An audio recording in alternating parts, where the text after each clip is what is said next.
പതിവ് പോലെ എന്റെ പെർഫോമൻസ് അത് ഗംഭീരമായിരുന്നു. എന്റെയും നിന്റെയും. പക്ഷെ എന്നിട്ടും നമ്മൾ കളി തോറ്റു. ആരാ കാരണം? സംശയം എന്തിന്? ആ റൂഡിഗർ തന്നെ. അയാൾ അവിടെ കിടന്ന് കളങ്കാവലി കളിയായിരുന്നു. കളങ്കാവലി കളിയാ? ആ ഹാളണ്ടിന് ഒരുമാതിരിയുള്ള നോട്ടവും കെട്ടിപ്പിടുത്തവും കിടന്ന് ഉരുളലും കണ്ടില്ലായിരുന്ന? Oh my God, ഇതായിരുന്ന?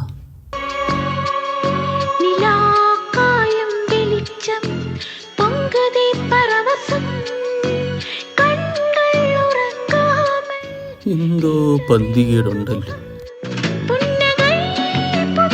എന്താടോ? എന്താ മോളൂസേ, ജാടയാണോ? മോളൂസാ?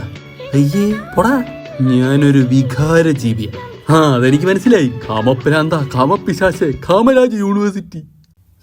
വൃത്തികെട്ടവൻ. ഇവന്റെ കൂടെയൊക്കെ എന്ത് വിശ്വസിച്ച് കളിയും? അങ്ങേരും ഈ ഹാളണ്ടുമായിട്ടുള്ള ലവ് സ്റ്റോറി നാട്ടിൽ മൊത്തം പാട്ടാ. കുറച്ചാളങ്ങനെ പോക്കറ്റിട്ട് നടന്നില്ല. എന്നാലും ഉമ്മാരെ നമ്മൾ എപ്പോഴും ബെർണാബിലോട്ട് തോപ്പിക്കുന്നതായിരുന്നു. അത് ഈ അടിയുടെ കാര്യം പറയുന്ന പോലെ എപ്പോഴും അങ്ങോട്ട് മാത്രം കൊടുത്താൽ പോരല്ലോ, ഇടയ്ക്ക് ഇങ്ങോട്ടും കിട്ടും. നിനക്കെന്ത് തോന്നുന്നു? നമ്മളിനി രക്ഷപ്പെടും?